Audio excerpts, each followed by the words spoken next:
మనమందరం కూడా ఆరాధన ప్రారంభించుకున్నాం. ఆంధ్ర క్రైస్తవ కీర్తన పుస్తకం నుండి ప్రారంభ కీర్తనగా 5వ కీర్తనతో ఆరాధన ప్రారంభించుకున్నాము. నీతి గల యెహోవా అనేటువంటి కీర్తనతో ఆరాధన ప్రారంభించుకున్నాము.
దేవుని ఆరాధించడము.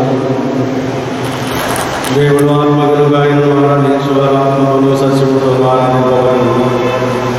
మన తండ్రి దేవుని నుండి ప్రభు అయిన యేసుక్రీస్తు నుండి కృపా సమాధానం నుండి కలుగునుగాక. ఇది యెహోవా ఏర్పాటు చేసిన దినము, దీని యందు మనము సహించి సంతోషించడము. ఓ ప్రభా, మా పెదవుల తెరవము. తండ్రికి నీ కుమారునికి పరిశుద్ధాత్మకము మహిమ కలుగునుగాక. ఆది యందు ఎప్పుడు ఎల్లప్పుడూ కలుగునుగాక. తండ్రి అయిన దేవానికి శక్తి వలన జ్ఞానం వలన సమస్తమును సృష్టించినందుకును నీ కుమారుని మా రక్షకునిగా ఇచ్చిన వలన ఎంతో ప్రేమించినామని రుజువుపరిచినందుకును నేను స్తుతించున్నాను. కుమారుడు అయిన దేవ, మా ప్రార్థన నిమిత్తము అప్పగిప్పుడైన నీవు తిరిగి లేచిన వల్ల మమ్మల్ని నీతిమంతులుగా చేయటకు పాపము తప్ప నీ విషయంలో మా వలె చేయబడినందుకై నేను స్తుతించున్నాము. పరిశుద్ధాత్మైన దేవ, సత్యమంతులకు నడిపించి మా హృదయములను దేవుని ప్రేమను కుమరించినందుకై నేను స్తుతించుకున్నాము. తండ్రి కుమారుడు పరిశుద్ధాత్మైన దేవ, యుగ యుగములకు నీకే సమస్త స్తుతి మహిమ కలుగునుగా.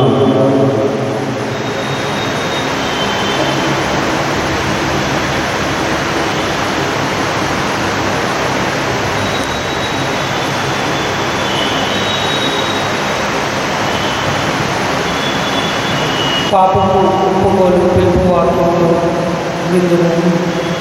నేను లేచి నా తండ్రి వద్దకు వెళ్ళి, తండ్రి, నేను పరలోకముకు విరోధంగా నీ ఎదుట పాపం చేసింది. ఇక మీదట నీ కుమారుడు అనిపించుకున్నకు యోగ్యుడు కాను. మనం పాపం లేని వారిని చెప్పుకుని ఎట్లా మనల్ని మనమే మోసపుచ్చుకుందాము, మరియు మనలో సత్యం ఉండదు. మన పాపములను మనం ఒప్పుకునే ఎట్లా ఆయన నమ్మదగిన వాడు, నీతిమంతుడు కనుక మన పాపములను క్షమించి సమస్త దుర్నీతి నుండి మనల్ని పవిత్రులుగా చేయను.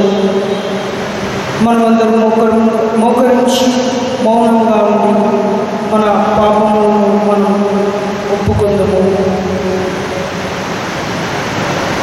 సర్వశక్తి గల దేవుని ఎదుట మన పాపములను వినయంతో ఒప్పుకుందాము. అందరము కలిసి ఒప్పుకుందాము. సర్వశక్తియు మిక్కిలి కనికరం గల తండ్రి, తప్పిపోయిన గొర్రెవలే మేము నీ మార్గములు తప్పి తిరిగినవి. మా హృదయ ఆలోచనలను ఆశలను మిక్కిలి అనుసరించినవి. నీ పరిశుద్ధమైన ఆజ్ఞలను మీరినవి. మేము చేయవలసినవి చేయక చేయరానివి చేసినవి. మాలో క్షేమమేమీ లేదు. ఆయనను మా ప్రభువైన యేసుక్రీస్తు ద్వారా నీవు మనుష్యులను తెలియజేసిన వాగ్దానాల ప్రకారం ఓ ప్రభువా, పాపపీడితులమైన మమ్మల్ని కరుణింపుము. ఓ దేవా, తమ తప్పిదములను ఒప్పుకుని వారిని కాయం, పశ్చాత్తాపడు వారిని తిరిగి చేర్చుకొను. మరియు మిక్కిలి కనికరం గల తండ్రి, నీ పరిశుద్ధ నామమునకు మహిమ కలుగులాగున మేమిక భక్తి నీతి సుబుద్ధులతో జీవించులాగున ఆయన నిమిత్తము దయచేయండి. ఆమేన్.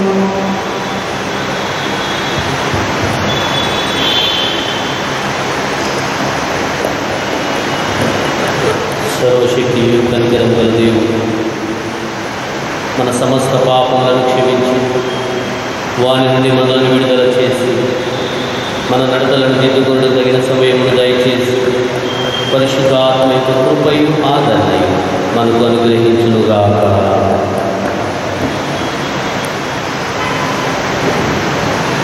సమాధానం కొరకైన సంగ్రహ ప్రార్థన.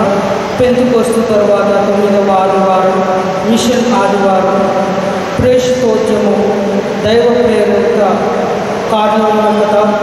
అందరికీ శుభవార్త. ప్రార్థించడము.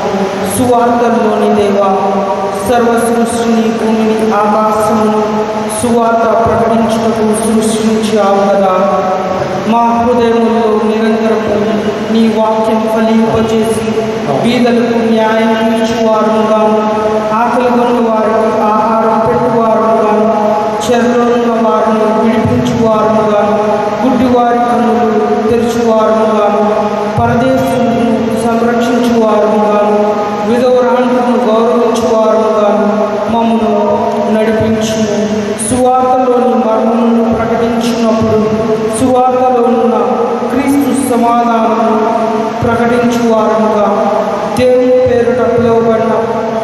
పరిశుద్ధాత్మ నింపుదలతో క్రీస్తు సాక్షిగా సువార్త ప్రకటించుటకు ఆదేశించబడి ఉన్నందుకు నీతోనూ పరిశుద్ధాత్మతోనూ నిత్యము జీవించుచు పరిపాలించును నీ కుమారుడైన యేసుక్రీస్తు ద్వారా ప్రార్థించుచున్నాము. ఆమేన్.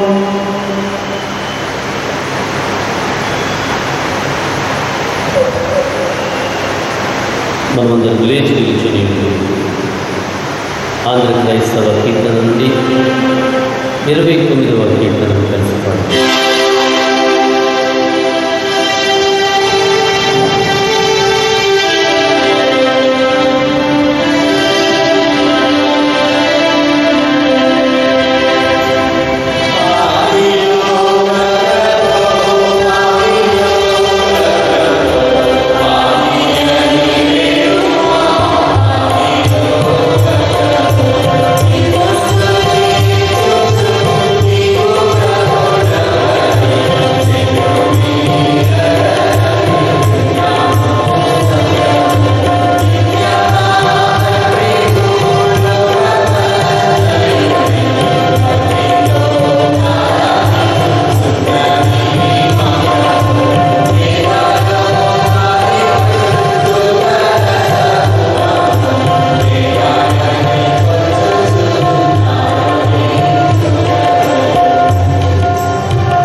ఏర్పాటు చేయబడినటువంటి ఉత్తర ప్రత్యుత్తరపు పాఠంలో చదువుకున్నాము.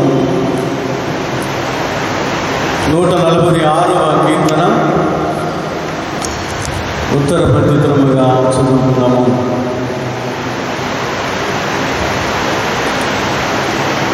కీర్తనలు 146వ కీర్తన ఉత్తర ప్రత్యుత్తరముగా చదువుకున్నాము. యెహోవాను స్తుతించుడి, నా ప్రాణమా యెహోవాను స్తుతింపుము.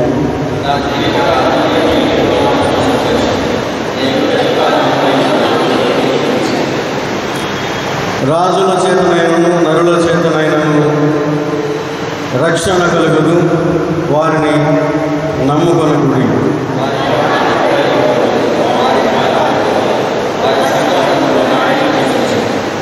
ఎవరికి యాకోబు దేవుడు సహాయుడుగునో, ఎవడు తన దేవుడైన యెహోవా మీద ఆశ పెట్టుకొనునో వాడు ధన్యుడు.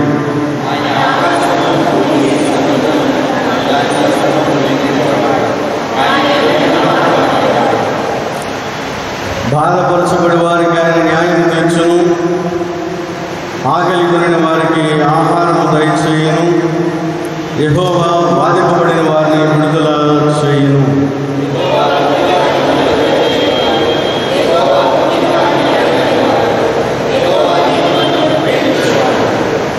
యెహోవా పరదేశులను కాపాడువాడు, ఆయన తండ్రి లేని వారిని విధవరాలను ఆదరించువాడు. భక్తిహీనుల మార్గమును ఆయన ఒకరి మార్గముగా చేయను. వారి రక్తమును సీయోను దేవుని ధర్మలను రాజ్యము చేయను. యెహోవాను స్తుతించుడి.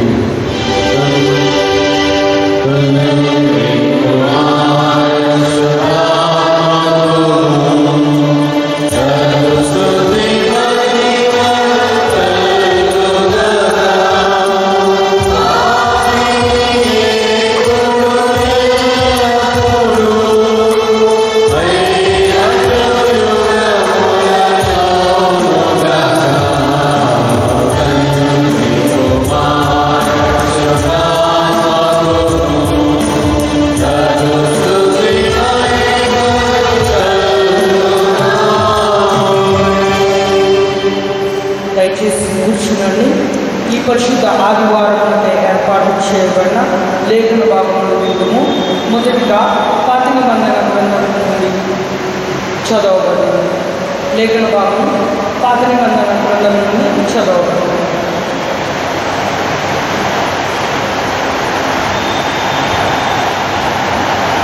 ఈ పరిశుద్ధ ఆదివారం కొరకై ఏర్పాటు చేయబడింది. పాత నిబంధన పాఠ్యభాగం ప్రవక్త అయిన యెషయా రాసిన గ్రంథము 55వ అధ్యాయం 1వ వచనం నుండి 6వ వచనం వరకు. ప్రవక్త అయిన యెషయా రాసిన గ్రంథము 55వ అధ్యాయం 1వ వచనం నుండి ప్రారంభం. దప్పికొనిన వారులారా నీళ్ల యొద్దకు రండి, రూకలు లేని వారులారా మీరు వచ్చి కొని భోజనము చేయండి. రండి, రోకలు లేకపోయినను ఏమీయూ ఇయ్యకయే ద్రాక్షారసమును పాలను కొనుడి. ఆహారము కాని దొరకు మీరేలా రోకలిచ్చెదరు? సంతుష్టి కలుగుజేయదాని కొరకు మీ కష్టార్జితమును ఎందుకు వ్యయపరచెదరు? నా మాట జాగ్రత్తగా ఆలకించి మంచి పదార్థము భుజించుడి. మీ ప్రాణము సారమైన దాని యందు సుఖింపనీయుడి.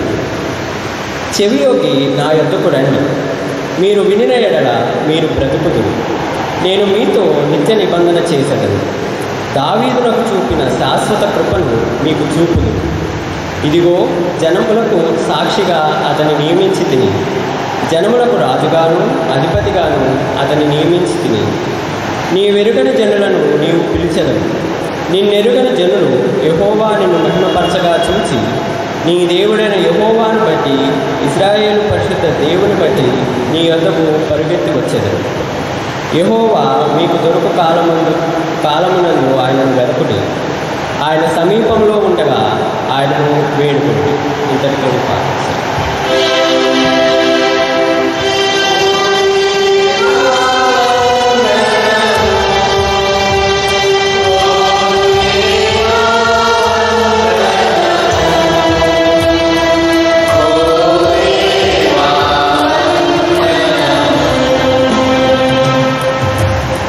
ఈ పరిశుద్ధ ఆదివారములకై ఏర్పాటు చేయబడిన పత్రికా పాఠ్యభాగం చదవబడింది.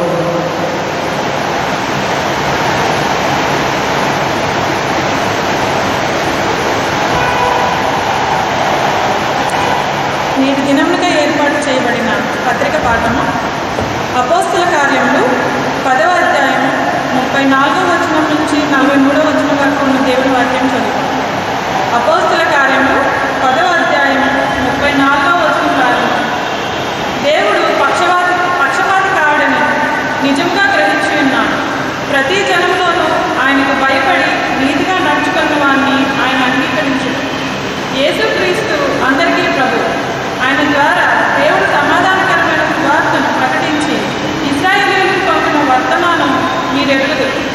యోహాను బాప్తిస్మం ప్రకటించిన తర్వాత గలిలయ మొదలుకొని యూదయ ఎంతంతగా ప్రసిద్ధమైన సంగతులను మీకు తెలియదు.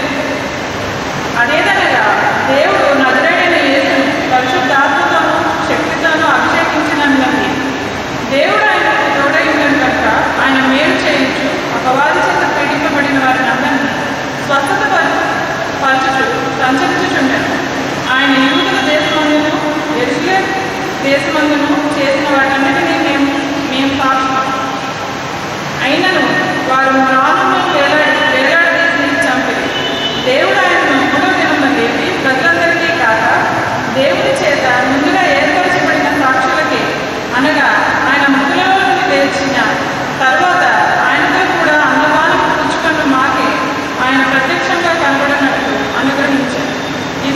ఏమనగా దేవుడు సజీవులను మృతులను న్యాయాధిపతిగా నియమించిన వాడు ఈమె అని ప్రజలకు ప్రకటించి దృఢసాక్ష్యం ఇవ్వాలని మాకు ఆజ్ఞాపించారు. ఆయన ఎందుకు విశ్వాసించువాడెవడు వాడు ఆయన నామంలో మూలంగా పాపక్షమాపణ పొందునని ప్రవక్తలందరూ ఆయన ముందు సాక్ష్యించుచున్నారని. ఇంతటితో రెండవ పాఠం సార్.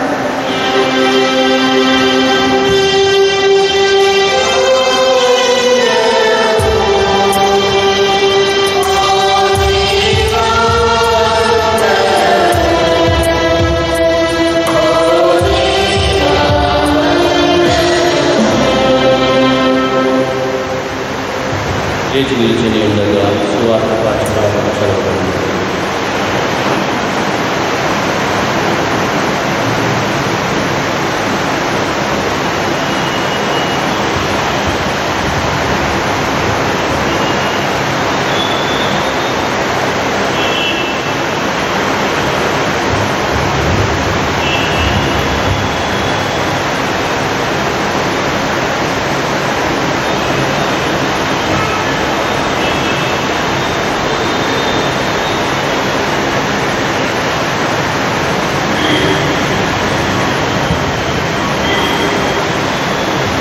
ఈ దినమునకు ఏర్పాటు చేయబడ్డ సువార్త పాఠము మత్తయి సువార్త 4వ అధ్యాయము 17వ వచనము నుండి 25వ వచనం వరకు. మత్తయి సువార్త 4వ అధ్యాయము 17వ వచనం ప్రారంభం. అప్పటి నుండి యేసు పరలోక రాజ్యము సమీపించి ఉన్నది కనుక మారు మనసు పొందుడని చెప్పుచూ ప్రకటింప మొదలుపెట్టెను. యేసు గలిలయ సముద్ర తీరమున నడుచుచుండగా పేతురు అనబడిన సీమోను అతని సహోదరుడైన ఆంద్రేయ అని 2 సహోదరులు సముద్రంలో వలవేట చూచెను. వారు జాలరులు. ఆయన, నా వెంబడి రండి, నేను మిమ్మును మనుషుల పట్టు జాలరులుగా చేతునని వారితో చెప్పెను. వెంటనే వారు తమ వలను విడిచిపెట్టి ఆయనను వెంబడించి ఆయన అక్కడి నుండి వెళ్ళి జెబెదయి కుమారుడైన యాకోబు, అతని సహోదరుడైన యోహాను అని మరి 2 సహోదరులు తమ తండ్రి అయిన జెబెదయి యొద్ద దోణిలో తమ వలలు బాగు చేసుకొనిచుండగా చూచి వారిని పిలిచెను.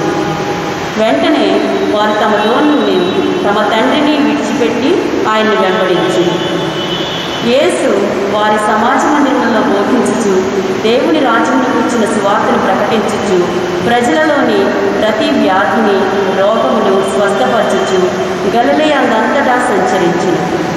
ఆయన కీర్తి సిరియా దేశమంతటా వ్యాపించును. నానా విధములైన రోగముల చేతను వేదనల చేతను పీడింపబడిన వ్యాధిగ్రస్తులందరినీ, దయ్యము పట్టిన వారిని, చాంద్ర రోగులను, పక్షవాయువు గల వారిని వారు ఆయన యొద్దకు తీసుకొని రాగా ఆయన వారిని స్వస్థపరచెను. గలిలయ, దెకపొలి, యెరూషలేము, యూదయాయను ప్రదేశముల నుండి యోర్దానికి అవతల నుండి బహుజన సమూహములను ఆయన్ని వెంబడించెను. ఇది క్రీస్తు సువార్త.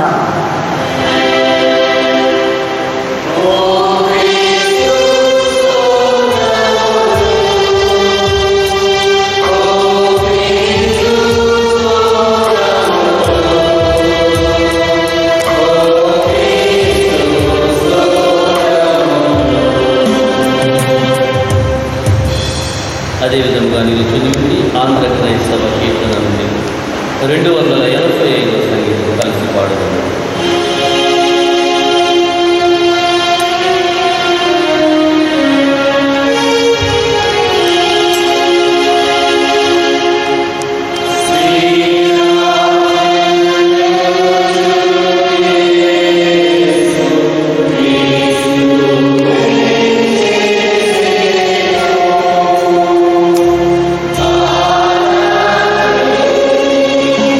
Oh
యెషయా గ్రంథము 55వ అధ్యాయము. యెషయా గ్రంథము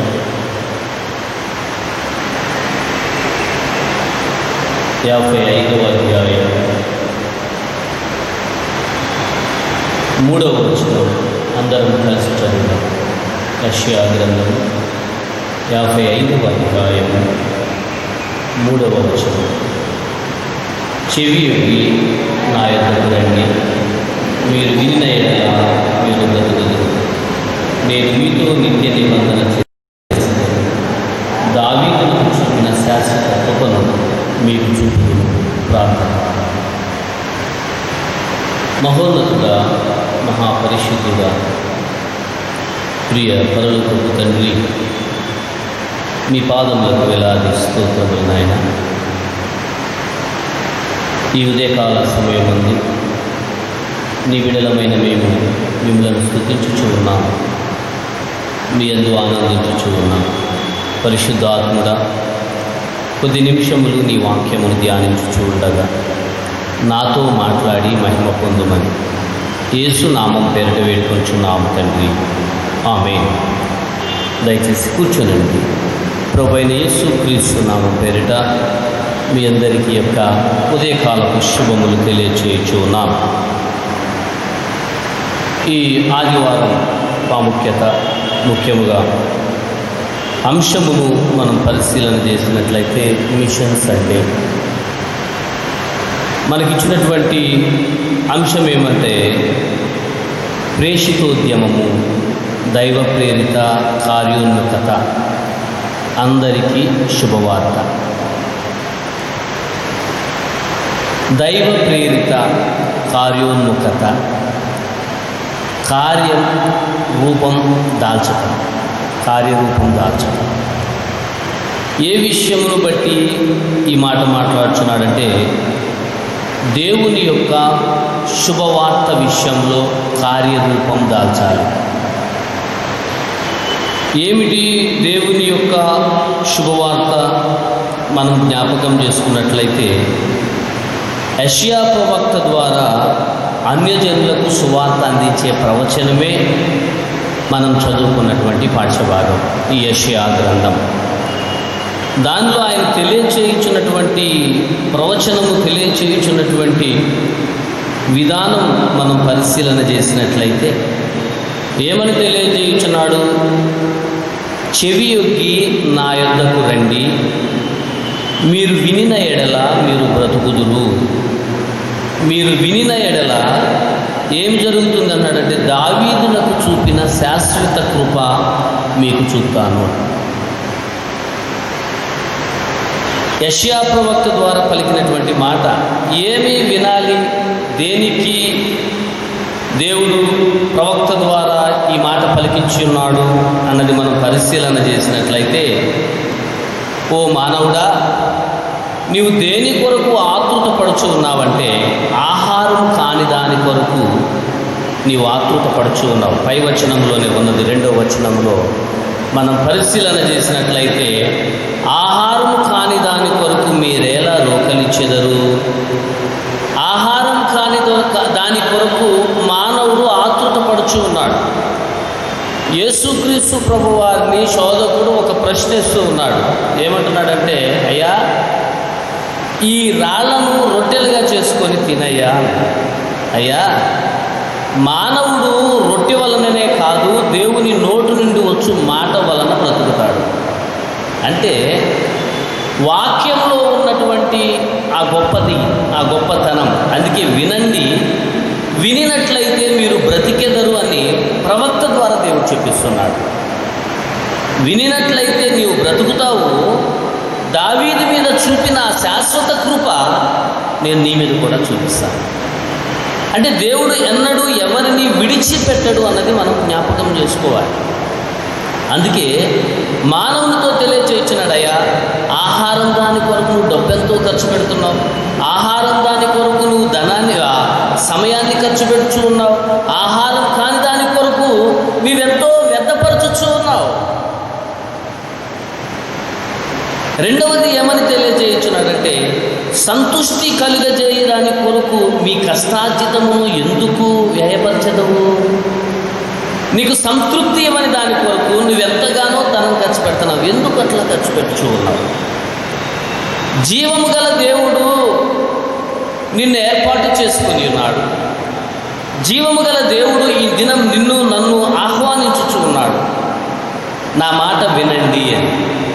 నా మాట విన్నట్లయితే మీరు బ్రతికెదరు అని తెలియజేయుచున్నాడు.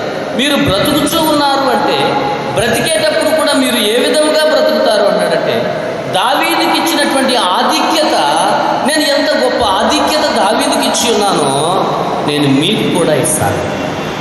అంటే పిలిచే దేవుడు ఆశీర్వదించనిదే పంపేదట్లా లేడు. ప్రవక్త ద్వారా పలికినటువంటి మాటలో ఏమనిపిస్తూ ఉన్నదంటే, పిలిచిన దేవుడు. కొందరు మిషనరీస్ బయలుదేరారంట సౌత్ ఆఫ్రికా అడవుల్లో ఒక తెగకు నేను సువార్త ప్రకటించాలి అని. మేము సువార్త ప్రకటించాలంటే ఏం చేయాలయ్యా అంటే వారి భాష నేర్చుకోవాలి ఫస్ట్. వీళ్ళు ఏం చేశారంటే ఒక 6 నెలల పాటు ఆ భాష నేర్చుకునే పనిలోనే ఉన్నారు ఆ 4 మిషనరీస్. ఎట్లాగో ఆ భాష నేర్చుకొని పైన హెలికాప్టర్ మీద వెళుతూ ఆ భాషలో రాసినవి వాళ్ళకి పంపుతూ ఉన్నారంట. వాళ్ళు చూస్తూ ఉన్నారు. వారి సంభాషణ వీరి సంభాషణ ఎంతో సంతోషకరంగా ఉంది. అయ్యా సంభాషణ బాగున్నది, మనం వారి దగ్గరికి వెళ్ళి సువార్త ప్రకటించవచ్చు అని ఒకరోజు దిగారంట. ల్యాండ్ అయ్యి అక్కడ కూర్చొని మాట్లాడుతుంటే 4 పక్కల నుంచి వాళ్ళు బరిసెలు పట్టుకొని వచ్చి వాళ్ళని పొడిచి చంపేశారు. వాళ్ళు దేని నిమిత్తము అక్కడికి వెళ్ళారయ్యా అంటే సువార్త నిమిత్తము. ఆ జనులకు సువార్త ప్రకటించాలి అని వారి భాష నేర్చుకొని ఉన్నారు. వారి భాష నేర్చుకొని వారి మధ్యకు వెళితే వారు ఎట్లా ఉన్నారంటే భయంకరంగా ఉండి వెళ్ళి చంపేశారు. సువార్త ఆగల. వారిలో ఒకని భార్య ఏం చేసిందంటే ఆ భాష నేర్చుకొని వారితో సంభాషిస్తూ వారికి కొన్ని బహుమతులు పంపుతూ ఇంకా మచ్చిక చేసుకొని మరలా ఆమె కూడా వెళ్ళింది. ఆమె వెళ్ళినప్పుడు ఆమెను స్వీకరించి ఉన్నారు. ఆమెతో పాటు అనేక మంది స్వీకరిస్తే ఆ సువార్త బోధించడం వలన ఎవరైతే ఆ 4 చంపారో ఆ 4 ఈ దినం సువార్త ప్రకటిస్తుంది. అంటే శ్రమ వచ్చినప్పుడు, ఇబ్బందులు కలిగినప్పుడు మనం దేనిని విడిచిపెట్టకూడదు. దేవుడిచ్చినటువంటి సువార్తను, దేవుడిచ్చినటువంటి ఆధిక్యతను మనం విడిచిపెట్టకూడదు. దేవుడు చూపించుతున్నటువంటి శాశ్వత కృపను మనం స్వీకరించాలి. నాకు వద్దు అని తోలేకూడదు. స్వీకరించాలి అంటే శ్రేష్టమైన వాటి కొరకు నువ్వు ఆకృత పడాలి అంటున్నాడు. నువ్వు స్వీకరించాలి అంటే నా మాట తప్పకుండా నువ్వు వినాలి అంటున్నాడు. మన జీవితాల్లో మనం జ్ఞాపకం చేసుకుందాం.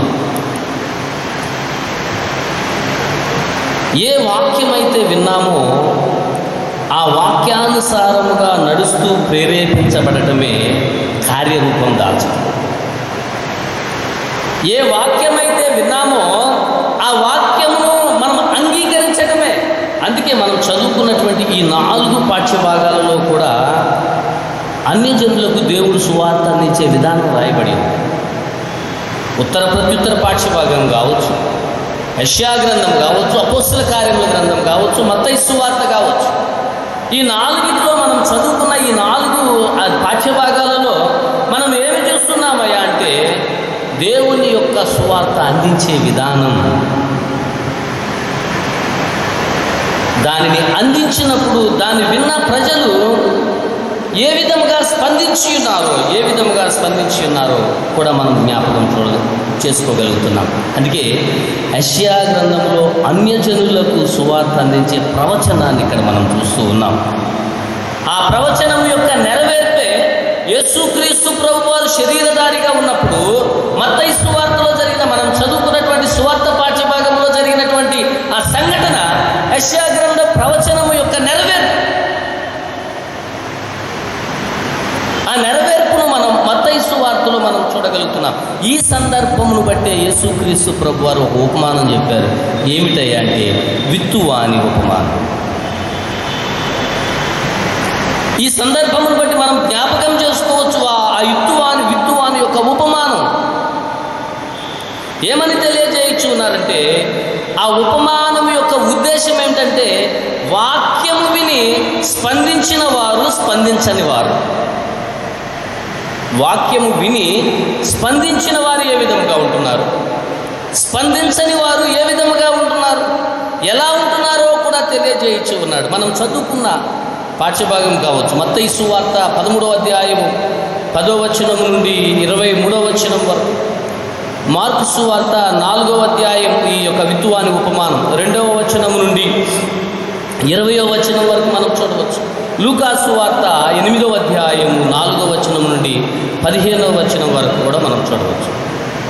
ఈ 3 సందర్భాలలో కూడా దేవుని యొక్క వాక్యం విని స్పందించబడినటువంటి వారు తెలియజేయించిన విధానం చూస్తే, మత్తయి సువార్త 13వ అధ్యాయం 23వ వచనంలో ఏమంటున్నాడంటే, వాక్యము విని గ్రహించిన వారు అంటున్నాడు. చూడండి ఒకసారి మనం చదవచ్చు. మత్తయి సువార్త 13వ అధ్యాయము 23వ వచనాన్ని మనం పరిశీలన చేసినట్లయితే అక్కడ ఏమంటున్నాడంటే, మంచి నేలను విత్తబడిన వాడు వాక్యం విని గ్రహించువాడు. మంచి నేలన పడినటువంటి విత్తనం ఏమంటున్నాడంటే, వాక్యము విని వాడేమిటంట, గ్రహించువాడు. మార్కు సువార్త 4వ అధ్యాయము 20వ వచనాన్ని మనం చూసినట్లయితే అక్కడ ఏమనంటే, మంచి నేలను విత్తబడిన వారే ఎవరు, వాక్యం విని దానిని అంగీకరించి. ఇక్కడ మనం జ్ఞాపకం చేసుకోవాలి, వాక్యం విని గ్రహించిన వారు, రెండవది వాక్యము విని అంగీకరించిన వారు. మార్కు సువార్త, లూకా సువార్త 8వ అధ్యాయంలో మనం చూస్తే 15వ వచనాన్ని మనం జ్ఞాపకం చేసుకోవచ్చు. మంచి నేల నుండి విత్తనమును పోలిన వారెవరనగా, యోగ్యమైన మంచి మనసుతో వాక్యమును విని దానిని అవలంబించి. ఇక్కడ 3 విధాలుగా మనం చూస్తూ ఉన్నాం. వాక్యం విని గ్రహించిన వారు, వాక్యం విని అంగీకరించిన వారు, వాక్యం విని అవలంబించువారు. అంటే గ్రహించాలి, అంగీకరించాలి, అవలంబించాలి. ఈ 3 లక్షణములు ఉన్నప్పుడే మనం క్రియారూపం దాల్చగలుగుతాం. ఈ 3 లక్షణములు ఆ సువార్త విని అంగీకరించిన వారి జీవితంలో, సువార్త వినుచున్న వారి యొక్క జీవితంలో ఈ 3 లక్షణములు కలిగి ఉన్నప్పుడే మనం క్రీస్తులో క్రియారూపం దాల్చగలుగుతాం. ఈ 3 లక్షణాలు లేనప్పుడు మనం క్రియారూపం దాల్చలేము, మనం క్రియారూపం దాల్చలేము. కాబట్టి మనం జ్ఞాపకం చేసుకుందాం, మత్తయి సువార్త 13వ అధ్యాయము అంతా మనం పరిశీలన చేసినట్లయితే ఉపమానాలే ఉంటాయి. అయితే దానిలో మొదటి నుంచి 23 వచనాల్లో ఏముందంటే, విత్తువాని ఉపమానం. ఆ యేసుక్రీస్తు ప్రభువారు ఆ ఉపమానం చెప్పేటప్పుడు కూడా ఏ విధంగా చెప్పుచూ ఉన్నారంటే, విత్తనాలు చల్లేటప్పుడు ఎవరన్నా త్రోవ పక్కన జల్లుతారా? జల్లమండి. సరే, రాతి నేలను జల్లుతామా? రాతి నేలను కూడా జల్లం. లేకపోతే ముళ్ళ పొదల్లో జల్లుతామా? ఎక్కడ మనం విత్తనాలు జల్లుతామంటే, సారవంతమైనటువంటి భూమిని సారవంతం చేసి ఆ సారవంతమైనటువంటి భూమిలోనే విత్తనాలు జల్లుతారు. మరి యేసుక్రీస్తు ప్రభువారేంటి, రోడ్డు పక్కన జమిన విత్తనము, పడిన విత్తనము, లేకపోతే ముళ్ళ పొదల్లో పడిన విత్తనము, లేకపోతే రాతి నేలన పడిన విత్తనము, ఇదిగో సారవంతమైన భూమిలో పడిన విత్తనము అని ఉపమానం చెప్పుచున్నాడు. దేవుడు చెప్పుచున్న ప్రతి మాటలో ఎన్నో గొప్ప భావాలు ఉంటాయి, గొప్ప అర్థాలు కూడా మనం చూడగలుగుతాం. ఎవరు జల్లారయ్యా ఇదంటే, యేసుక్రీస్తు ప్రభువారి ఉపమానం చెప్పుచున్నారు. ఆయన మాటల్లో చాలా అర్థం ఉంది. అందుకేమన్నంటే, దేవుని వాక్యము అనే విత్తనము గురించి ఆయన చెప్పుచూ ఉన్నాడు. దేవుని వాక్యం అనే విత్తనము యేసుక్రీస్తు ప్రభువారు అన్ని చోట్ల చిలుచుకున్నారు, అన్ని చోట్ల జమ్ముచున్నారు. వాక్యం అనే విత్తనం జల్లుతూ మంచివారి మీద, చెడ్డవారి మీద, దుర్మార్గుడి మీద, ప్రతి ఒక్కరి మీద వాక్యం అనే విత్తనం జల్లుచు ఎందుకు అంటే యేసుక్రీస్తు ప్రభువారికి ఏ ఆత్మ నశించటం ఇష్టం లేదు. యేసుక్రీస్తు ప్రభువారు ఏ ఆత్మ నశించుట ఇష్టం లేదు. అందుకే ఒకసారి చదువుకుందాం. తిమోతికి రాసిన మొదటి పత్రిక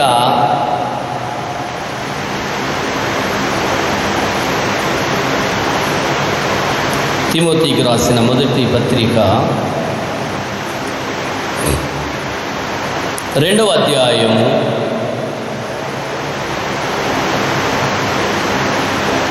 4వ వచనాన్ని ఒకసారి చదువుకుందాం. ఆయన మనుషులందరూ రక్షణ పొంది సత్యమును గూర్చిన అనుభవ జ్ఞానము గలవారై ఉండవలెనని. ఎవరు ఒక్కరి గురించి దేవుడు చెప్పట్లా. ఎవరి గురించి చెప్పుచున్నాడంటే మనుషులందరూ రక్షణ పొంది సత్యమును గూర్చి, దేవుని యొక్క వాక్యమును గూర్చినటువంటి జ్ఞానము ప్రతి ఒక్కరూ పొందాలన్నదే దేవుని యొక్క ఉద్దేశం, దేవుని యొక్క సంకల్పం. అందుకే ఆత్మ నశించిపోవటానికి దేవుడు ఇష్టపడడు. కాబట్టి వాక్యం అనేది అందరికీ అవసరం. వాక్యం అనేది ఎవరికి అవసరం లేదంటే పంది స్వభావం, కుక్క స్వభావం గలవారికంట వాక్యం అవసరం. వాక్యం ఎవరికి అవసరం లేదంటున్నాడు. మత్తయి సువార్త 7వ అధ్యాయము 6వ వచనాన్ని మనం జ్ఞాపకం చేసుకుందాం. మత్తయి సువార్త 7వ అధ్యాయము 6వ వచనాన్ని మనం పరిశీలన చేసినట్లయితే, పరిశుద్ధమైనది కుక్కలకు పెట్టకుడి, మీ ముత్యములను పందుల ఎదుట వేయకుడి, వేసిన ఎడల అవి ఒకవేళ వాటిని కాళ్ళతో త్రొక్కి మీ మీద పడి మిమ్మల్ని చీల్చివేయును. ఎవరికి అక్కర్లేదు అన్నాడంటే పందు స్వభావం గలవారికి, కుక్క స్వభావం గలవారికి వాక్యం అక్కర్లేదు అని చెప్పుచున్నాడు. దాన్ని పందుల ముందు ముత్యం జల్లకు. మన జీవితాల్లో మనం జ్ఞాపకం చేసుకుందాం. మన జీవితాల్లో మనం జ్ఞాపకం చేసుకోవాల్సినటువంటి వారమై ఉన్నాం. కాబట్టి వాక్యం అందరికీ అవసరం. వాక్యం విని అందరూ రక్షణ పొందాలి అన్నది దేవుని యొక్క సంకల్పం. వాక్యం విని అందరూ మారు మనసు పొందాలన్నదే దేవుని యొక్క ఉద్దేశం. మన జీవితాలలో కూడా మనం జ్ఞాపకం చేసుకోవలసినటువంటి వారమై ఉన్నాం. అందుకేమన్నాడంటే, త్రోవ పక్కన పడినవి, రాతి నేలను పడినవి, ముళ్ళ పొదల్లో పడినవి, మంచి నేలను పడినవి. ఈ 4 భాగములు మనం తీసుకున్నట్లయితే, వాక్యం అనే విత్తనము భూమి మీద చల్లితే మొలక వస్తూ ఉంటుంది, చిగురిస్తూ ఉంటుంది. వాక్యం అనే విత్తనము హృదయంలో చిమ్మితే నూతన జీవితం కలుగుతుంది. ఎప్పుడయ్యా అంటే అంగీకరించి అవలంబించి వినినప్పుడు అది నూతన జీవితాన్ని సరే. ఒక మహాభక్తుడు అన్నాడు, ఏమని చెప్పాడంట, అయ్యా వాక్యం బుర్రలో పెట్టుకొని చెప్తే వినేవారికి బుర్రలోకే ఎక్కుతుంది. పెదవుల దగ్గర నుంచి చెప్తే, అంటే అప్పటికప్పుడే పెదవుల దగ్గర నుంచి చెప్తే వాళ్ళకి అదే పరిస్థితి బయటికి వెళ్ళగానే వదిలేస్తారు. వాక్యం అనేది హృదయంలో నుండి చెప్తే వారు దాన్ని హృదయంలో అన్వయించుకోగలుగుతారు. దేవుని సంగమం. ఇది ఒక మహాభక్తుడు చెప్పినటువంటి మాట. ఈనాడు మన జీవితాల్లో మనం జ్ఞాపకం చేసుకుందాం. హృదయం అనే మన జీవితంలో హృదయంలోనికి ఆ విత్తనాన్ని విత్తున్నాడు. ఏమి జరుగుతుంటే క్రొత్త జన్మ అంటున్నాడు. నూతన జన్మ దేవుడిస్తాడు. నూతన జీవితాన్ని దేవుడిస్తూ ఉంటాడు. అందుకే ఏమంటున్నాడు మత్తయి సువార్త 13వ అధ్యాయము 19వ వచనాన్ని మనం పరిశీలన చేసినట్లయితే ఏమని తెలియజేయచ్చు, ఎవడైనను రాజ్యమును కూర్చిన వాక్యం వినియు గ్రహింపకయుండగా దుష్టుడు వచ్చి దాని హృదయములో విత్తబడిన దానిని ఎత్తుకొని పోవును. ఎట్లా అని తెలియజేయించున్నాడు. త్రోవ పక్కబడిన విత్తనము ఫలించదు. ఎట్లా అంటే వాక్యం వింటారు కానీ వాడు ఏం చేస్తున్నాడయ్యా అంటే గ్రహించడు అని.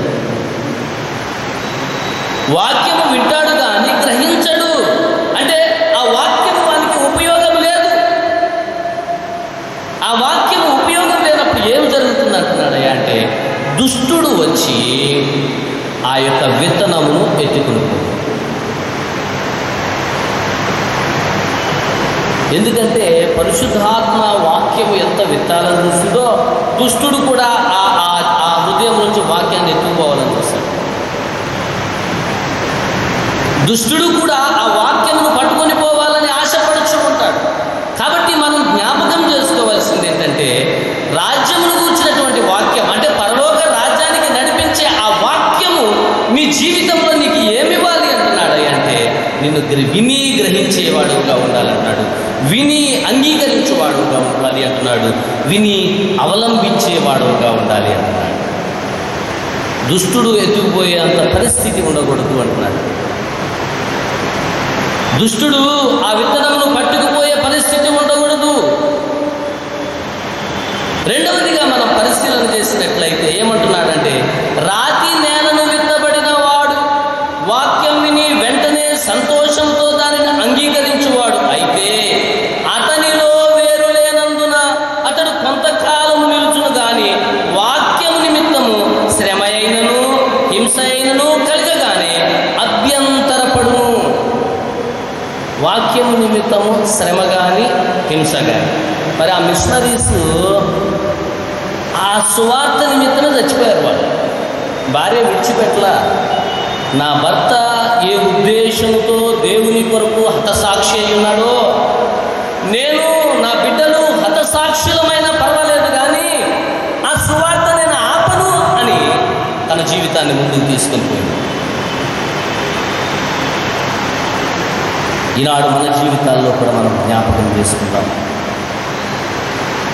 శ్రమ సువార్తను ఆటంకపరుస్తుంది. ఆ శ్రమను కూడా అధిగమించే సువార్త, ఆ శ్రమను కూడా అధిగమించే ఆధ్యాత్మిక జీవితం మనలో మనం కలిగి ఉండాలి. మన జీవితంలో మనం కలిగి ఉండాలి అని వాక్యం ద్వారా దేవుడు ఈ దినం మనతో మాట్లాడుచూ ఉన్నాడు అన్నది మనం జ్ఞాపకం చేసుకోవలసినటువంటి వారమై ఉన్నాం.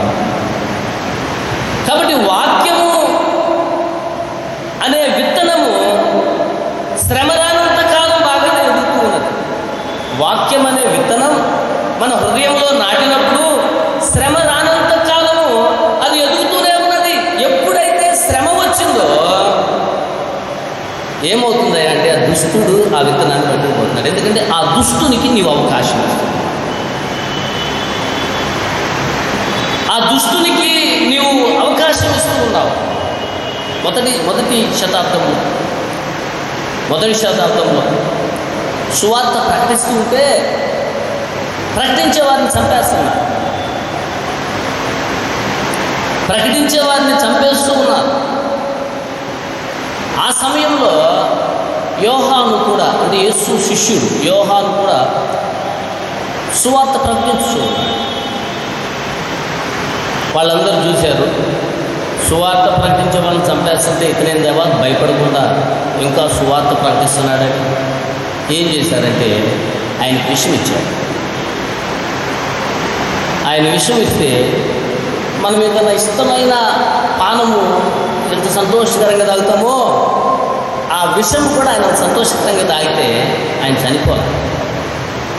విషము ఆయనకు పనిచేయాల. విషము పనిచేయకపోతే ఆయన మళ్ళా ఏం చేస్తున్నాడంటే సువార్త ప్రకటిస్తూ ఉన్నాడు. ఏంటబ్బా ఈయనకి విషయం ఇచ్చాం, ఈయన చావలేదు, ఈయన మళ్ళా సువార్త ప్రకటిస్తున్నాడు, ఈయన ఏం చేయాలి?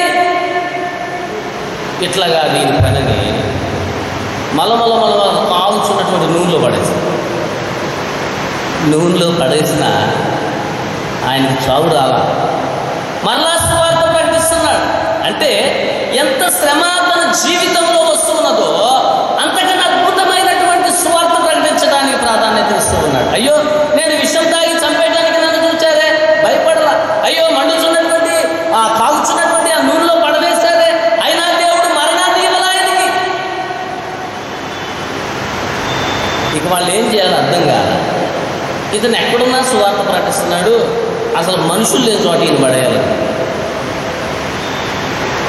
మనుషులు లేని చోట ఈయన పడేస్తే ఈయన ఎవరికి సువార్త ప్రకటిస్తాడు అని తీసుకెళ్ళి పద్మాసు దీపంలో పడేస్తాడు. దేవుడు ప్రత్యక్షమై, యోహానా, ఏమా నువ్వు సువార్త కొరకు ఇంత కష్టపడుతున్నావు, అసలు పరలోకం తాళం చెవి నీకు ఇస్తాను, నువ్వు కూర్చొని చక్కగా మంచిగా రాసుకోయాక ప్రకటన గ్రంథం రాసి పెట్టాడు. అంటే శ్రమ వచ్చినప్పుడు మనం విడిచిపెడితే అది దుష్టుడు ఎత్తుకుపోతూ ఉన్నాడు మన జీవితంలో నుంచి. బాధ వచ్చినప్పుడు సువార్తను విడిచిపెట్టకూడదు, శ్రమలు వచ్చినప్పుడు సువార్తను విడిచిపెట్టకూడదు. ఇక్కడ ఆయన కూడా మరణకరమైనటువంటి శ్రమ వచ్చినప్పటికీ కూడా సువార్తను ఆపల. అందుకే పౌలు ఏమంటాడు, సువార్త ప్రకటించని ఎడల నాకు శ్రమ. సువార్త ప్రకటించని ఎడల నాకు శ్రమ. ఎట్లా కొట్టారు పౌలు? అసలు ఆయనే సువార్త ప్రకటించేవాడిని చంపేస్తుంటే, ఆయనే సువార్త ప్రకటిస్తుంటే ఆయన భయంకరంగా హింసించారు. అయినప్పటికీ అంటున్నాడు, నాకు సువార్త ప్రకటించకపోతే నాకు శ్రమ. ఈనాడు మన జీవితాల్లో కూడా మనం జ్ఞాపకం చేసుకోవాలి. యోహాను తన జీవితంలో ఎన్ని మరణకరమైనటువంటి శ్రమలు వచ్చినా దేవుని యొద్ద నుండి ఆయన పొందుకున్న ప్రతి దానిని నెరవేర్చడానికి ఇష్టపడుతూ ఉన్నాడు. ఎందుకంటే ఆయన గొప్పతనాన్ని చూశాడు, ఆయన చేసిన కార్యములను చూశాడు, ఆయన పునరుద్ధానుడి తిరిగి లేచుగా చూశాడు. ఈయన తప్ప జీవం గల దేవుడు ఎవడూ లేడు, ఇది నేను చెప్పకపోతే నా బ్రతుకెందుకు అన్నాడు. అవి నేను ప్రకటించకపోతే నా జీవితానికి అర్థం లేదు అనుకున్నాడు. అందుకే మరణకరమైనటువంటి సమస్యలు తన జీవితంలోనికి వచ్చిన ఆయన సువార్త ప్రకటించటము ఆపటం లేదు. అందుకే మత్తయి సువార్త 13వ అధ్యాయం 7వ వచనంలో మనం చూసినట్లయితే ఏమని తెలియజేయచ్చు ఉన్నాడు ఇక్కడ,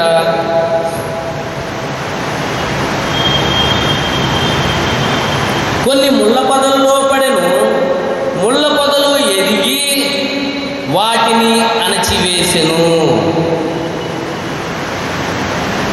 ముళ్ళ పొదల్లో వేస్తే అవంట ఎదిగి వానిని అణచివేసెను. 22వ వచనంలో మనం చూసినట్లయితే, ముళ్ళ పొదల్లో పడిన వాడు వాక్యం వినువాడే కానీ ఐహిక విచారమును ధన మోసమును ఆ వాక్యమును అణచివేయను కనుక వాడు నిష్ఫలుడవును.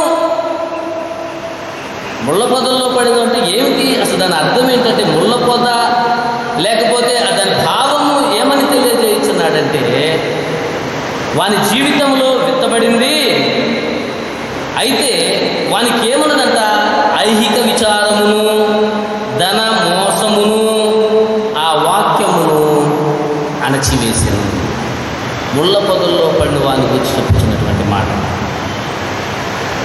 మరి లేకపోతే బీలాము, దేవా నాకు నీతిమంతుని మరణం బట్టి మరణం ఇయ్యని ఎందుకు అడగాలి చెప్పండి? ఇదే కలిగింది, ధన వ్యామోహం కలిగి ఉన్నాడు, ధన వ్యామోహం కలిగి ఉన్నాడు. గేహాజీ ఆ కుష్ఠరోగం తెచ్చుకోవడానికి గల కారణం ఏమిటి? ధన వ్యామోహం కలిగి ఉన్నాడు. అందుకే అంటున్నాడు యెషయా ప్రవక్త ద్వారా అక్కడ ఏం మాట్లాడుతున్నాడంటే, నీ జీవితానికి సంతృష్టినివ్వని దాని కొరకు నువ్వెందుకు వ్యయపరచుచున్నావు? నీకు ప్రయోజనం లేని దాని కొరకు నువ్వెందుకు పాటుపడుచున్నావు? ఆహారం కాని దాని కొరకు నీవెందుకు పాటుపడుచున్నావు? నా మాట వినయ్యా, నువ్వు బ్రతుకుతావు. దావీదు మీద చూపినటువంటి శాశ్వత కృప నేను నీ మీద చూపిస్తానంటున్నా కదా. ప్రియ దేవుని సంగమా, మన జీవితంలో కూడా మనం జ్ఞాపకం చేసుకుందాం. మనలో వాక్యము నాటబడుచున్నది, అది ఎదగకపోవటానికి, హృదయంలో నిలవకపోవటానికి గల కారణము ఏమని తెలియజేయచ్చు ఉన్నాడయ్యా అంటే, నీకు ఐహిక విచారమును కలిగి ఉన్నావయ్యా, ధన మోసమును నీవు కలిగి ఉన్నావు. ఇది వాక్యము నీ జీవితంలో, నీ హృదయంలో దుష్టులు ఉండనివ్వట్ల. ఎందుకంటే ఈ లక్షణాలు నీ జీవితంలో నీవు కలిగి ఉన్నావు. ఈ లక్షణాలు విశ్వాస జీవితంలో, క్రైస్తవ జీవితంలో దేవుని ఎరిగిన వారు, వాక్యం ఎరిగిన వారు ఈ లక్షణములు కలిగి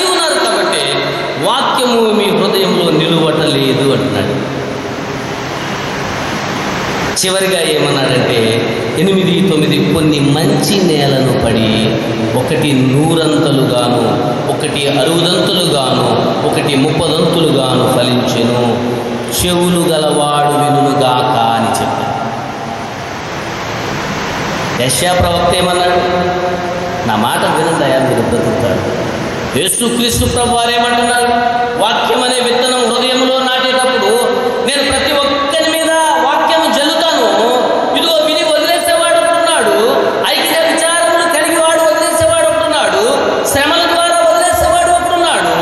ఇదిగో వినువాడు 30 60 100 ఫలించును.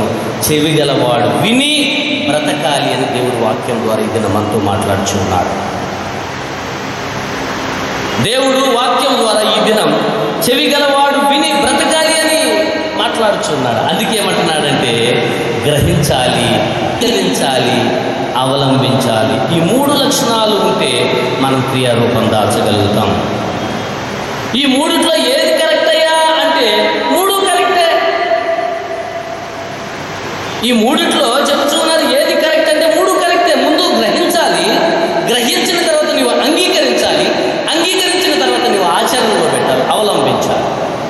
ఈ 3 అవసరం. ఈ 3 మన జీవితంలో మనం కలిగి ఉండాలి.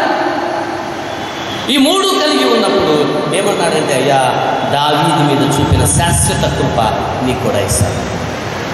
ప్రియ దేవుని సంగమా, మత్తయి సువార్తలో యెషయా నెరవేర్పు చూస్తూ ఉన్నాం.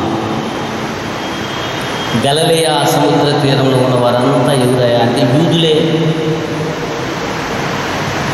యూదులు. ఆయన పిలుపును విన్నారు, ఆయన స్వరాన్ని విన్నారు, గ్రహించారు, అంగీకరించారు, అవలంబించారు, ఆయన వెంబడించారు. ఎప్పుడైతే పిలిచారో ఏం విడిచిపెట్టారయ్యా అంటే తల్లిదండ్రులను విడిచిపెట్టారు, వారి వృత్తిని విడిచిపెట్టుకున్నారు, ప్రభువును వెంబడించి ఉన్నారు. అంటే ఆయన మాటలు వారు అంగీకరించి అవలంబించి ఉన్నారు. కాబట్టి తగిన ప్రతిఫలం వారి జీవితాల్లో వారు పొందుకోగలుగుతూ ఉన్నారు. శాశ్వత కృప దేవుడిచ్చినటువంటి ఆ శాశ్వతమైనటువంటి కృపను వారి జీవితంలో వారు పొందుకొని ఉన్నారు. కాబట్టి ఆయన తెలియజేయించున్నాడు. ఏమని తెలియజేయించున్నాడు? మత్తయి సువార్త 4వ అధ్యాయంలో మనం చూసినట్లయితే ఏమని తెలియజేయించున్నాడు? ఆయన అక్కడ నుండి వెళ్ళి జబదయి కుమారుడైన యాకోబు, అతని సహోదరుడైన యోహాను అను మరి 2 సహోదరులు తమ తండ్రి అయిన జబదయి యొద్ద దోణిలో తమ వలలు బాగు చేసుకొనుచుండగా చూచి వారిని పిలిచెను. వెంటనే వారు తమ దోణెను తమ తండ్రిని విడిచిపెట్టి ఆయనను వెంబడించిరి. సమస్తాన్ని విడిచిపెట్టి ఉన్నారు. దేవుని పిలుపు విన్నారు, విని గ్రహించారు, అంగీకరించారు, ఆయన్ని వెంబడించడానికి ఇష్టపడుచు ఉన్నారు. యాకోబు జీవితంలో కూడా అంతే, జబదయి కుమారులు కూడా అంతే.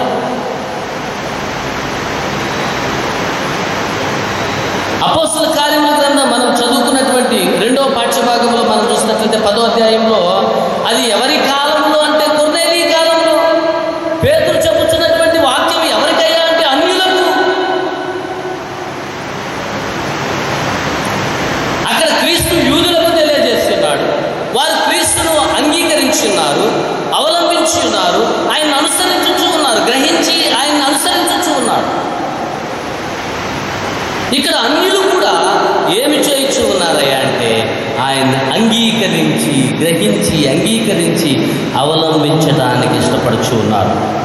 అపోస్తల కార్యముల గ్రంథంలో మనం జ్ఞాపకం చేసుకోవచ్చు. 10వ అధ్యాయం అపోస్తల కార్యముల గ్రంథము 10వ అధ్యాయము 34వ వచనాన్ని మనం పరిశీలన చేసినట్లయితే దేవుడు పక్షపాతి కాడని నిజముగా గ్రహించి ఉన్నాను. దేవుడు పక్షపాతి కాదని నేను నిజముగా గ్రహించి ఉన్నాను. యోహాను బాప్తిస్మం ప్రకటించిన తరువాత గలిలయ మొదలుకొని యూదయ అంతయు ప్రసిద్ధమైన సంగతి మీకు తెలియను. ఆయన చూచినది, వినినది,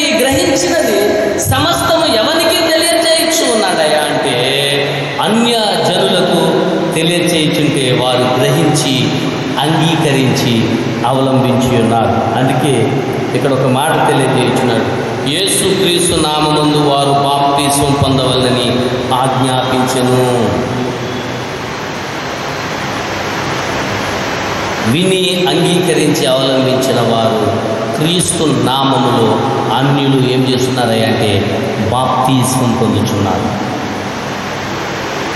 ఇవన్నీ ఈ లక్షణాలు వాక్యం వినుటలో, గ్రహించుటలో, అవలంబించుటలో ఆ లక్షణాలు వారి జీవితంలో వారు కలిగి ఉన్నారు. కాబట్టి పరిశుద్ధాత్మ వరాన్ని వారు పొందుకోగలిగారు.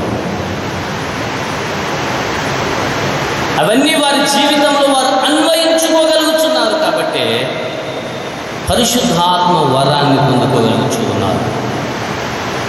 యూదులు చేసి ఉన్నారు, యూదులు బోధ విన్నారు, విని అంగీకరించి అవలంబించి ఉన్నారు, ఆచరించి ఉన్నారు. అన్యులు అదే పని చేసి ఉన్నారు.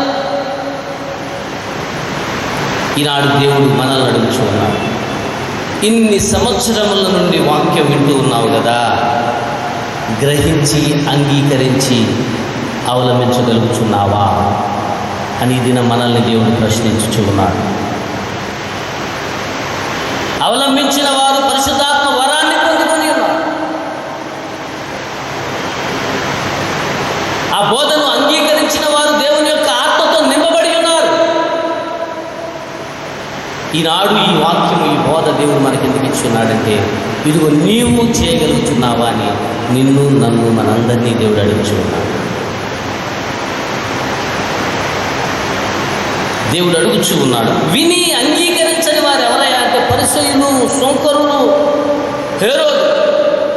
వాళ్ళకి తెలుసు, వాక్యం తెలుసు, వాక్యం యొక్క గొప్పతనం తెలుసు, దేవుని కార్యము తెలుసు. ఇన్ని తెలిసినా వారు వింటారే కానీ గ్రహించరు, అవలంబించరు, తదనుగుణమైనటువంటి జీవితాన్ని జీవించరు. అందుకే దేవుడు ఏమన్నాడంటే, సున్నము కొట్టిన సమాధులను పోలి ఉన్నారు. ఎందుకంటే వింటావా, నువ్వు గ్రహించవు, కనపడతావు చక్కగా, కానీ నువ్వు గ్రహించవు, నువ్వు అంగీకరించావు, నువ్వు అవలంబించావు. ఈనాడు మన జీవితాల్లో కూడా మనం జ్ఞాపకం చేసుకుంటాం.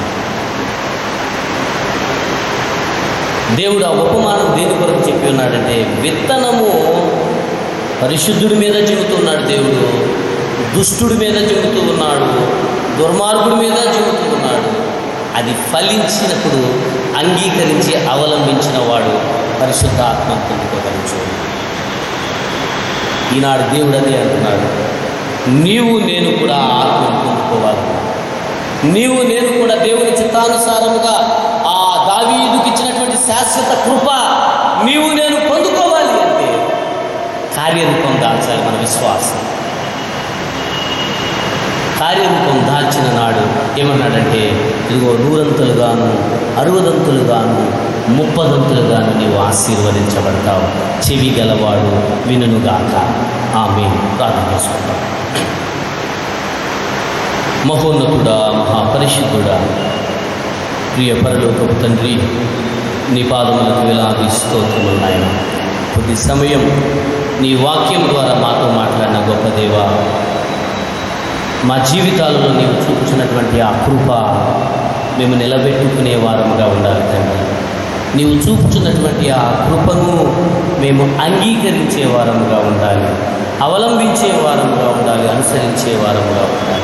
ఆ లక్షణములు మా జీవితంలో నాటబడినట్లు నీ కృపను మా ఎడల కనపరిచి మీరే మహిమ పొందుమని, ఇదిగో నాయన, ఈ భయంకరమైనటువంటి విపత్తు కాలంలో ఎవరికి ఎట్టి ఆపద రాకుండా నీ కాపుదల దయచేయమని యేసు నామం పేరిట వేడుకొనుచున్నాము తండ్రి.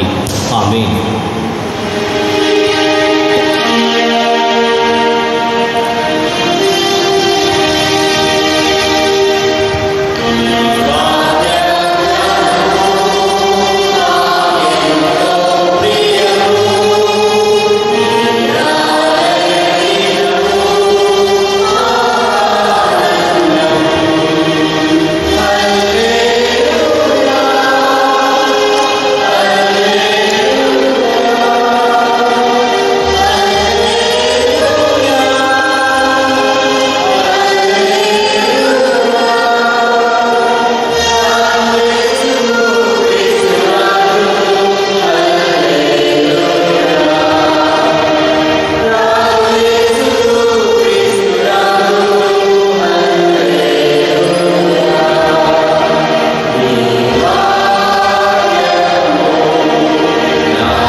విశ్వాసూత్రంలో కలిసి ఒప్పుకొద్దాము. పరలోక భూలోకములను సృష్టికర్తయగు సర్వశక్తి గల తండ్రి అయిన దేవుని నమ్ముచున్నాను. ఆయన అద్వితీయ కుమారుడు మన ప్రభు అయిన యేసుక్రీస్తు నమ్ముచున్నాను. ఈయన పరిశుద్ధాత్మ వలన కన్యకు మరి గర్భమున ధరింపబడి ఆమెకు పుట్టెను. పొంది పిలాతు కాలము బాధపడి సిలువ వేయబడి చనిపోయి పాతి పెట్టబడి అదృశ్య లోకంలోని దిగిలను. మూడవ దినమున చనిపోయిన వారిలో నుండి తిరిగి లేచి పరలోకమునకెక్కి సర్వశక్తి గల తండ్రి అయిన దేవుని కుడి చేతి వైపున కూర్చుని ఉన్నాడు. సజీవులకును మృతులకును తీర్పు తీర్చుటకు అక్కడి నుండి ఆయన వచ్చింది. పరిశుద్ధ ఆత్మను నమ్ముచున్నాను. పరిశుద్ధ సార్వత్రిక సంఘమును, పరిశుద్ధుల సహవాసమును, పాపక్షమాపణ, శరీర పునరుద్ధానమును, నిత్య జీవము నమ్ముచున్నాను. ఆమేన్. దయచేసి కూర్చున్నాను.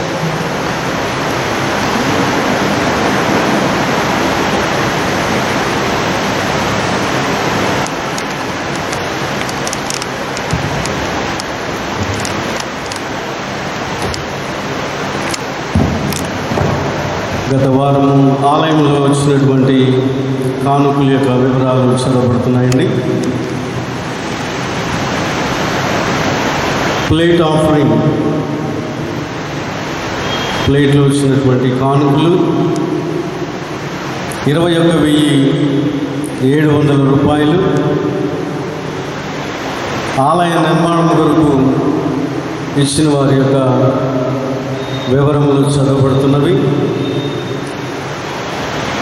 బాలుగూరి పాల్ శేఖర్ గారు 1000 రూపాయలు. కాటూరి కోటి ప్రకాశం గారు, కాటూరి బేబీ గారు 1000 రూపాయలు. మఠ జైకర్ గారు అడ్వకేట్ 5,000 రూపాయలు. కేజేఎఫ్ వినయ్ కుమార్ గారు మరియు ఎంవి జ్యోతి గారు 10,000 రూపాయలు. కొడాలి సుధాకర్ రావు గారు 1000 రూపాయలు.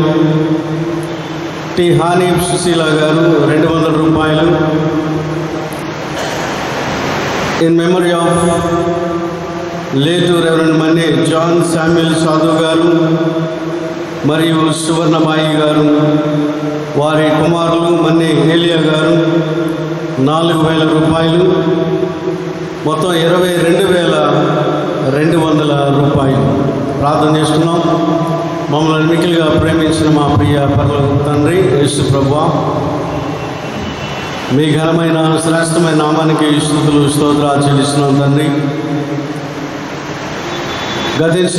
గతించినటువంటి జూలై మాసం అంతా కూడా రెక్కల చాటు మమ్మల్ని భద్రపరిచి, ఈ ఆగస్టు మాసంలో మొదటి వారమున తండ్రి మమ్మలను ఇక్కడికి చేర్చి మీ పరిశుద్ధ మందిరంలో ఆరాధించటకు మీరు ఇచ్చినటువంటి సమయం కొరకై, భాగ్యం కొరకై స్తోత్రాలు చెల్లిస్తున్నాం. ఈ సమయంలో తండ్రి ఆరాధనలో భాగంగా మీ ప్రియబిడ్డలు తీసుకుని వచ్చినటువంటి అర్పణలు తండ్రి, కానుకలు, ఆలయ నిర్మాణం కొరకు తండ్రి వారి దాతృత్వమును చాటుకుంటున్న విధానాన్ని బట్టి స్తోత్రాలు. వారి ఉద్యోగాల్లో, వ్యాపారాల్లో, పెన్షన్స్లో, చేతి వృత్తుల నుండి తీసుకుని వచ్చిన కానుకలను మీరు దీవించండి. వారి కుటుంబములను, చిన్నబిడ్డలు, యవనస్తులు, పెద్దలు, వృద్ధులు, విధవరాండ్లను, స్త్రీ పురుషులందరినీ తండ్రి మీరు ఆశీర్వదించమని ప్రార్థన చేస్తున్నామయ్యా. ఇదిగో తండ్రి, ఏ విపత్కర పరిస్థితుల్లో మీ యొక్క కాపుదల మాకు ఎంతైనా అవసరము తండ్రి. మీ యొక్క రెక్కల చాటున మమ్మల్ని భద్రపరిచి కాయమని ప్రార్థిస్తున్నామయ్యా. సంఘములో ఉన్న ప్రతి కుటుంబాన్ని మీరు దర్శించి మీ యొక్క మేలు గొలుపును మాలో కలుగు చేసి మహిమ తెచ్చుకోమని ప్రార్థిస్తున్నాం తండ్రి. స్తోత్రాలు. ఆలయ నిర్మాణం కొరకు నీ బిడ్డలు దాతృత్వంతో ఇవ్వగలుగుటకు శక్తిని, సామర్థ్యమును వారికి అనుగ్రహించండి. వారి యొక్క పనులను తండ్రి దీవించండి, అభివృద్ధి చేయండి. అభివృద్ధి చెందిన కొలది ఇచ్చి నిన్ను స్తుతించగలిగే కృపను దయచేయండి. ఈ ఆలయ నిర్మాణంలో వారందరూ కూడా పాలిభాగస్తులై దోహదపడ్డకు శక్తి సామర్థ్యములతో నింపి మహిమ తెచ్చుకుని ప్రార్థన చేస్తూ ఘనత మీకే ఆరోపించుకోమని యేసు నామములో మనవులడికి వేడుకొని ప్రార్థన చేస్తున్నాను తండ్రి. ఆమేన్.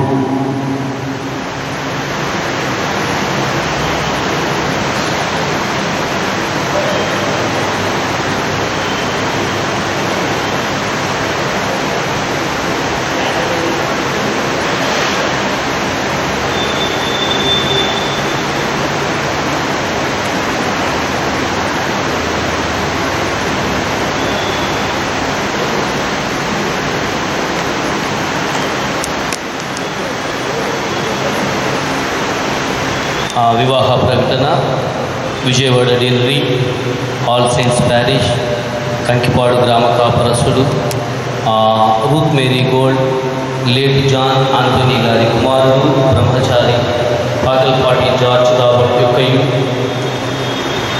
Vijayawada deanery, Saint Paul's basilica parish, Vijayawada గ్రామ కాపరసుడు బెంజమిన్ కృపాకర్ విజయ మేరీ గారి కుమార్తె కన్యక మాతంగి అనుష ఇకై వివాహ ప్రకటన చేయించున్నాను.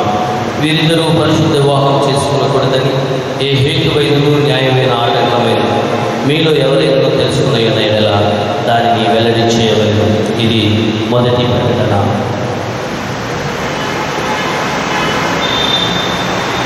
Vijayawada deanery, Saint Paul's basilica parish, Vijayawada గ్రామ కాపరస్తుడు వీరకుమారి లేడు సునీల్ పాల్ గారి కుమారుడు బ్రహ్మచారి అభికట్ల సంకీర్త్ యొక్కయు, ఇమ్మాన్యుయల్ బ్యాప్టిస్ట్ చర్చ్ అజిత్ సింగ్ నగర్ విజయవాడ వాస్తవులు జైకర్ ప్రభాకర్ ప్రమీల గారి కుమార్తె కన్యక అలపర్తి అఖిల యొక్కయు వివాహ ప్రకటన చేయించున్నాను.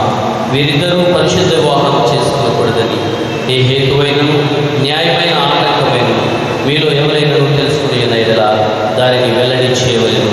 ఇది మొదటి ప్రకటన.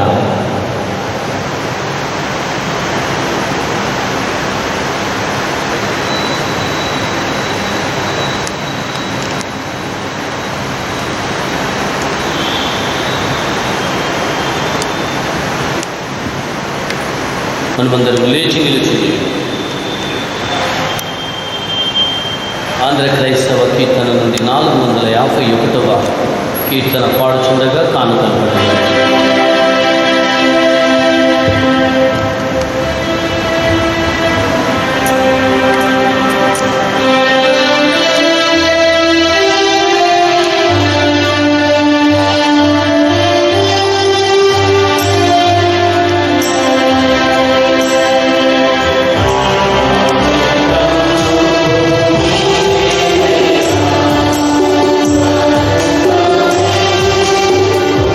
Thank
జనుల యొక్క ఈ కాంతులను దయతో అంగీకరించి వీటిని మమ్మను దీవించి లోకమంతటి సమాధానమును దయను విస్తరింపచేయమని మా ప్రభువైన యేసు క్రీస్తు ద్వారా నిన్ను బ్రతిమాలుకొనుచున్నాము. ఆమేన్. దయచేసి అందరూ ఒకసారి నిలబడదాము.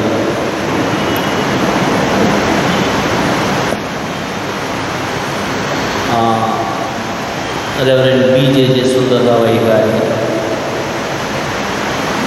భార్య అమ్మగారు వసుమతి అమ్మగారు ఈ లోకయాత్ర ముగించుకున్నారు. అమ్మగారి కొరకు సంఘమంతా ఒక నిమిషం మౌనంగా ఉండి ఆ కుటుంబం కొరకు చిన్న ప్రార్థన చేద్దాం.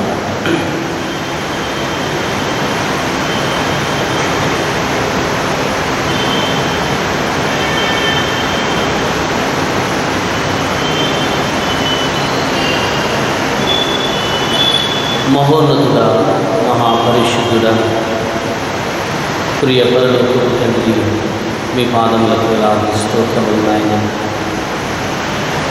ఈ ఉదయకాల సమయమందు ఈ యొక్క అధ్యక్ష ఘట్టంలో పరిచర్య చేసినటువంటి కుటుంబము రెవరెండ్ బీజేజే సుందరరావయ్య గారు, వసుమతి అమ్మగారిని పాద సన్నిధిలో పెట్టుచున్నాము. పరిశుద్ధాత్మగా వారి పరిచర్య గొప్పది నా తండ్రి. ఈ ఆధ్యాత్మిక పరిచర్యలో ఆ బిడ్డలు అధ్యక్ష ఖండంలో అనేక సంఘములలో ఎంతో గొప్ప ఉన్నతమైన పరిచర్య చేస్తున్నారు నా తండ్రి. ఇదిగో ప్రభా, వసుమతి అమ్మగారు ఈ లోక యాత్ర ముగించి మీ సన్నిధికి వచ్చి ఉన్నారు నా తండ్రి. విడిచి వెళ్ళిన కుటుంబాన్ని దర్శించండి నాయన. ఆదరణను, ఓదార్పును బిడలకు అనుగ్రహించి మీరే మహిమ, ఘనత, కీర్తి పొందుమని యేసు నామం పెద్ద వేడుకొంచున్నాము తండ్రి. ఆమేన్. ప్రార్థించుదము. ప్రభు మీకు తోడైయుడుగాక. ప్రభువా మమ్మల్ని కనికరించుము. పరలోకమందుడు మా తండ్రి, నీ నామం పరిశుద్ధపరచబడునుగాక, నీ రాజ్యం వచ్చునుగాక, నీ చిత్తం పరలోకమందు నెరవేరినట్టు భూమి యందును నెరవేరునుగాక. మన దినాహారం మేము మాకు దయచేయి. మా ఎడల చేసిన వారిని మేము క్షమించిన ప్రకారం మా అపరాధములను క్షమించు. మమ్మల్ని శోధనలోనికి ఏకాదశించు. ఎందుకనగా రాజ్యము, శక్తి, మహిమ నిరంతరం నీవై ఉన్నవి. ఓ ప్రభువా, నీ కృప మాకు కనపరచుము. ఓ ప్రభువా, మా పరిపాలకులను నడిపింపుము. నీ సేవకులకు నీతిని ధరింపచేయుము. ఓ ప్రభువా, నీ జనులను రక్షించుము. ఓ ప్రభువా, మా కాలమందు సమాధానం దయచేయుము. ఓ దేవా, మా హృదయములను పవిత్రపరచుము. సమాధానము కొరకైన సంగ్రహ ప్రార్థన. సమాధానకర్తను, ఐకమత్య ప్రియుడైన ఓ దేవా, నిన్ను ఎరుగుటయే మాకు నిత్య జీవం, నిన్ను సేవించుటయే పూర్ణ స్వతంత్రం. నిజముగా నీ శరణు చూచున్న వినయ సేవకులమైన మేము ఏ విరోధుల బలములకు భయపడుతున్నట్టు మా శత్రువుల ప్రయత్నములన్నిటి నుండి మమ్మల్ని తప్పించి యేసు క్రీస్తు బలము వల్ల కాపాడు. కృప కొరకైన ప్రార్థన.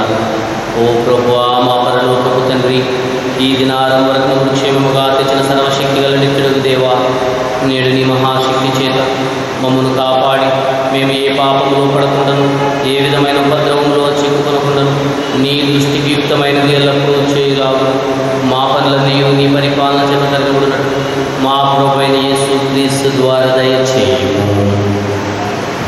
సర్వశక్తి గల దేవా, ఈ సమయమందు మేము ఏక మనస్సుతో నిన్ను గురించి మా సామాన్య ప్రార్థన చేయడం మా కృప దయచేసినావు కనుకను ఇద్దరు ముగ్గురు నా పేరిట కూడినప్పుడు వారి విన్నపముల ప్రకారం దయచేయులను మాట ఇచ్చున్నావు కనుకను ఓ ప్రభువా, నీ సేవకులమైన మా కోరికలను, విన్నపములను మాకు తగినట్లు ఇప్పుడు నెరవేర్చి యెహోవామందు నీ సత్యము తెలుసుకుని జ్ఞానము, పరమందు నిత్య జీవమును మాకు దయచేయుము. మన ప్రభువైన యేసు క్రీస్తు కృప, తండ్రి అయిన దేవుని ప్రేమ, పరిశుద్ధాత్మ సహవాసం సదాకాలము మనకు తోడై ఉండునుగాక.